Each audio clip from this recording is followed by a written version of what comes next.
Donc c'est un avant-projet.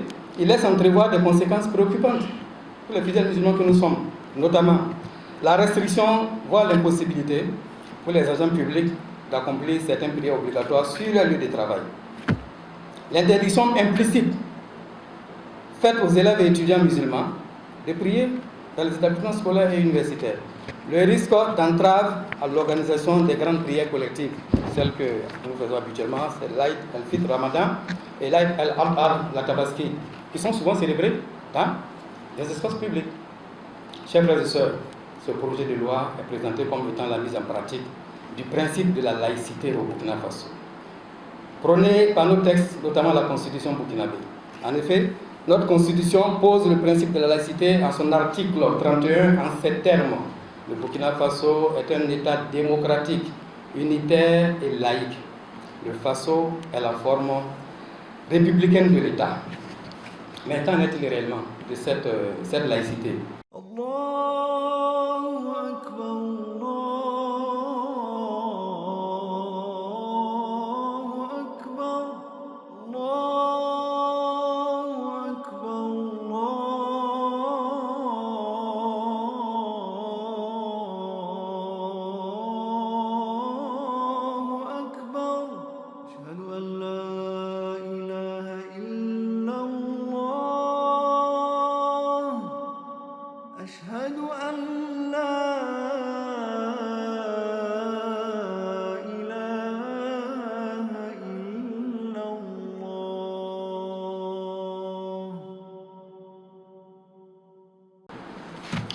Alhamdulillah, nahmaduhu subhanahu wa ta'ala ala ni'amil jazil wa nasta'inuhu wa nastaghfiruh wa na'udzu billahi min shururi anfusina wa min sayyiati a'malina. Man yahdihillahu fala mudilla lahu wa man yudlil fala hadiya lahu.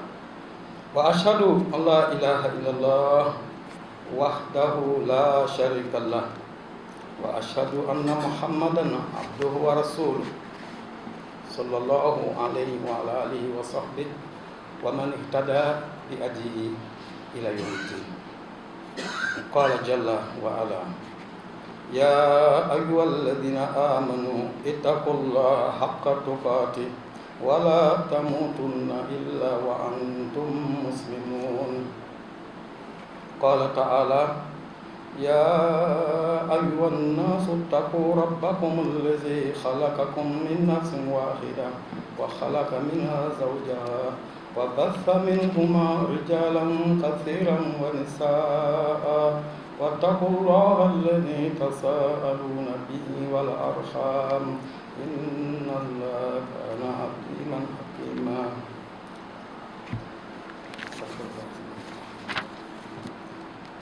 Alhamdulillah, louange à Allah, nous le louons, nous implorons son secours, nous lui demandons de nous mettre sur la bonne voie. Nous cherchons refuge auprès de lui, Allah, contre nos turpitudes, contre nos mauvais actes, le mal de nos âmes. Allah purifie nos âmes. C'est celui qu'Allah guide sur le droit chemin, le Sirat Mustaqim. Il ne sera jamais dérouté. Et quant à celui qui l'abandonne dans son égarement, personne ne pourra le ramener dans le droit chemin.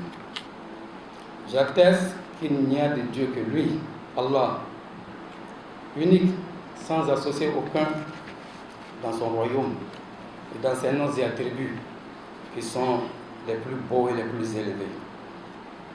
Et j'atteste que Mohammed salam est le messager d'Allah, son serviteur, celui-là même qu'il a envoyé comme rahma, miséricorde pour toutes les créatures. Oh Allah, accorde ta bénédiction et ta paix à notre maître Mohammed, sa famille, ses valeureux compagnons, sa progéniture, tous celles et ceux également qui l'ont pris pour alliés, ainsi qu'à tous ceux qui ont suivi ses instructions jusqu'au jour du jugement dernier. Qu'Allah nous facilite ce jour-là la reddition des comptes, chers frères et sœurs. Chers frères et sœurs, ce Seigneur nous interpelle, Allah nous dit aux croyants, craignez Allah d'une crainte révérentielle une crainte référentielle est tâchée de ne mourir que dans la soumission. Alors nous accorde une mort digne dans la soumission à lui et l'agrément total. Amen. Il dit encore, oh, vous qui croyez, craignez Allah et dites des paroles pertinentes, des paroles justes, des paroles droites. Ce faisant, il vous reformera vos actions, va vous pardonner vos péchés. Et quiconque obéit à Allah et son messager, certainement celui-là aura récolté un grand succès. Alors nous mettons dans ce groupe. Et ceux qui récoltent le succès. Chers frères et sœurs dans la foi, le gouvernement burkinabé a adopté en conseil des ministres le jeudi 19 mars un projet de loi relatif aux libertés religieuses. Ce projet de loi porte sur les libertés religieuses. Les libertés religieuses.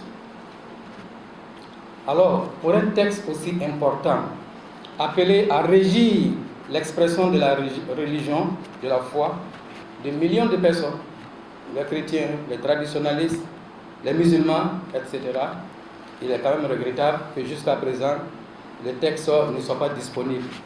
Alors que les juristes et les autres experts nous pardonnent, c'est un pas du domaine, mais il semble bien que nous sommes à l'étape d'avant-projet et que l'Assemblée ne s'est pas encore saisie de la question, ne l'a pas encore voté la loi. Bon, ce n'est pas encore un projet. Et de ce point de vue-là, il semble encore qu'il n'est pas fait obligation absolue au gouvernement de rendre public ce texte-là. Sinon, nous l'aurons quand même souhaité. Du coup, nous sommes contraints de nous en tenir à la déclaration du ministre, le ministre d'État, le ministre de l'administration territoriale et de la mobilité. Je cite: le projet de loi réaffirme la liberté de culte tout en sanctionnant les propos haineux, les propos discourtois, les propos dénigrants visant une autre religion, ou un courant religieux ou ses fidèles. Le projet de loi encadre l'érection et l'implantation des lieux de culte afin d'assurer le respect des règles d'urbanisme et d'aménagement du territoire. En d'autres termes, le projet de loi interdit l'érection d'un édifice religieux sur un espace destiné à un autre usage que celui du culte. Et les situations antérieures ou en cours devront être mises en conformité dans un certain délai.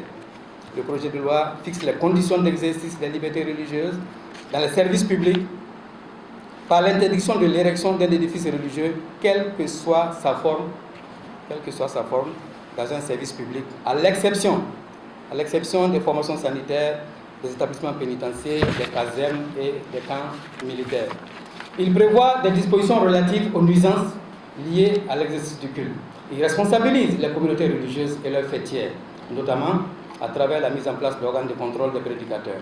Le projet de loi institue des sanctions administratives et pénales dissuasives, ainsi que des dispositions transitoires permettant une mise en conformité progressive. Donc, fin de citation. Voilà. Si nous reconnaissons la nécessité pour l'État de réguler l'espace public afin de préserver l'ordre, la paix sociale et la cohésion nationale, nous estimons néanmoins que cette initiative-là, dans sa forme actuelle, elle soulève quand même de sérieuses interrogations. Quant à sa pertinence, son opportunité, quelque chose peut être pertinent, mais est-ce vraiment opportun en ce moment? Et surtout aussi les conséquences pratiques sur l'exercice effectif des libertés religieuses. Cet avant-projet de loi, comme on dit, nous on s'en tient en tout cas actuellement à l'avant-projet de loi. Selon nos informations, l'Assemblée ne s'est pas encore saisie de cela. Donc c'est un avant-projet. Il laisse entrevoir des conséquences préoccupantes pour les fidèles musulmans que nous sommes, notamment la restriction, voire l'impossibilité pour les agents publics d'accomplir certaines prières obligatoires sur leur lieu de travail. L'interdiction implicite faite aux élèves et étudiants musulmans de prier dans les établissements scolaires et universitaires. Le risque d'entrave à l'organisation des grandes prières collectives, celles que nous faisons habituellement, c'est l'Aïd al-Fitr Ramadan et l'Aïd al-Adha, la Tabaski, qui sont souvent célébrés dans des espaces publics. Chers frères et sœurs, ce projet de loi est présenté comme étant la mise en pratique du principe de la laïcité au Burkina Faso, prôné par nos textes, notamment la Constitution burkinabé. En effet, notre Constitution pose le principe de la laïcité en son article 31 en ces termes. Le Burkina Faso est un État démocratique, unitaire et laïque. Le Faso est la forme républicaine de l'État. Mais qu'en est-il réellement de cette laïcité? De quoi est-il question exactement lorsqu'on parle de laïcité dans notre pays? Quelles peuvent être nos recommandations relatives à ce projet de loi, ou si vous voulez cet avant-projet de loi? Alors, allons-y, parlons-en. La laïcité, de façon générale, on peut la définir comme étant le principe de séparation dans l'État de la société civile et de la société religieuse. Ou bien encore, l'impartialité, le principe d'impartialité et de neutralité de l'État à l'égard des confessions religieuses. Donc cette laïcité-là, elle garantit la liberté de conscience, l'égalité de tous les citoyens, quelle que soit leur croyance, la neutralité de l'État à l'égard des religions et le libre exercice des cultes. La laïcité est intrinsèquement liée à l'histoire de la France.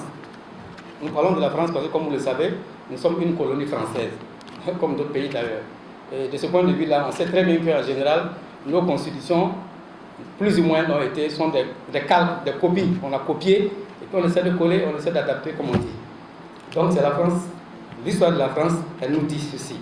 L'Église catholique a joué un rôle central dans la société française. Elle contrôlait notamment l'Église, l'éducation, l'état civil, les naissances, les mariages, les décès et la morale publique. C'est à partir du XVIIe siècle que l'État a cherché à s'affranchir de cette tutelle, n'est-ce pas, que l'Église exerçait sur lui. À cette faveur, plusieurs actes ont été pris, notamment dignes d'être mentionnés. En 1789, la Déclaration des droits de l'homme et des citoyens crée le principe de la liberté de conscience et de religion. C'est le fondement de la laïcité, disent-ils. En 1801, un traité, c'est le Concordat, il organise ce traité-là, les relations entre l'État et l'Église catholique. Et puis, en 1882, l'école primaire publique devient obligatoire, gratuite et indépendante de l'Église catholique, ce qui, bien sûr, n'était pas le cas auparavant. L'école devient un lieu qui est neutre, sans enseignement religieux, etc., etc. C'est ainsi que la laïcité en France, elle a une singularité qui n'existe nulle part au monde, en tout cas très peu, du fait de son aménagement, mais aussi du fait de son passé historique. C'est ce que l'histoire nous dit. Aujourd'hui encore, on trouve des pays qui ne sont pas laïcs. Et pour les pays qui se disent laïcs, beaucoup ont des pratiques bien spécifiques qui prennent bien en compte leur contexte, leur histoire et leurs valeurs culturelles. Et surtout, leur cohésion sociale. C'est ainsi que les États-Unis sont laïcs. Ah oui, l'oncle Sam, il jure sur Dieu, c'est un pays laïque. Des gens qui ont imprimé sur les billets, in God we trust. Nous avons foi en Dieu, nous lui faisons confiance. Ce peuple-là ne peut pas être. Il ne peut pas mettre la religion à côté. Ce n'est pas possible. Si le billet vert, dans beaucoup de constitutions de certains États fédérés, on fait référence à Dieu de façon claire. Le Canada, par exemple, n'a pas de principe de laïcité inscrit dans sa constitution, même si des lois aménagent la séparation de l'État des affaires religieuses. Au Brésil, la liberté de conscience et de culte est affirmée, même si la religion catholique reste encore religion d'État. Une pratique tolérante permet aux cultes minoritaires de se développer librement. Alors, vous savez, sur ce domaine-là, nous sommes en train de questionner la laïcité. C'est-à-dire qu'il faut juste se rendre compte qu'il y a différents modèles, différentes formes.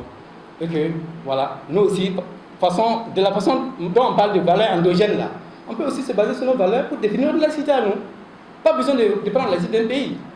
Ces pays européens, américains, voilà, ils ont des laïcités différentes. Voilà. Vous prenez la France, c'est à l'opposé de UK, le Royaume-Uni.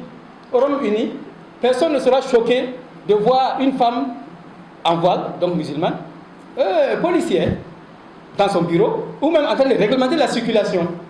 Ça se voit. Mais non, en France, non. On ne peut pas voir ça. On ne veut pas que du porte des signes religieux. Chacun, n'est-ce pas, comme dit le Coran, chacun agit, voilà, selon ses principes, selon ses caractéristiques. Allah nous donne le bon comportement. Chers frères et sœurs, au Burkina, la laïcité est bien inscrite dans nos textes, c'est vrai, on l'a dit, à l'article 31 de la Constitution. Le Burkina Faso est un État démocratique, unitaire et laïque. Par conséquent, la liberté de culte, d'association et tous les autres droits sont garanties au Burkinabé sans discrimination aucune. Bien que la constitution burkinabé proclame le caractère laïque de l'État, à notre connaissance, aucun texte législatif ou réglementaire ne définit le contenu de cette laïcité. Ça, c'est un point important. Il faut la définir avec une large concertation nationale. Par exemple, il y a bien eu une tentative avec le Forum national de la laïcité. C'était en 2012, normalement, septembre 2012. Et ce forum-là, il devrait permettre de trouver un consensus national, légiféré dans un texte. Les difficultés de mise en application de cette laïcité viennent du fait que ce contenu n'est pas officiellement défini. C'est ce que nous disons. Il faut bien le définir. En ce moment, nous saurons de quoi on parle. Et puis voilà, on va aviser. Et surtout que ce contenu officiel ne soit pas défini de façon inclusive et consensuelle entre les différentes couches socio-culturelles de notre pays. Une façon de dire encore, il faut rassembler l'âge. En plus, il serait bien de trouver un cadrage pour le contenu qu'on donne à des notions telles que l'ordre public. Il est bien de s'accorder sur le contenu qu'on donne à cette notion de laïcité et d'ordre public. De ne pas attendre d'être en face de situations difficiles pour les brandir, alors qu'au préalable, il n'y a pas eu consensus sociétal.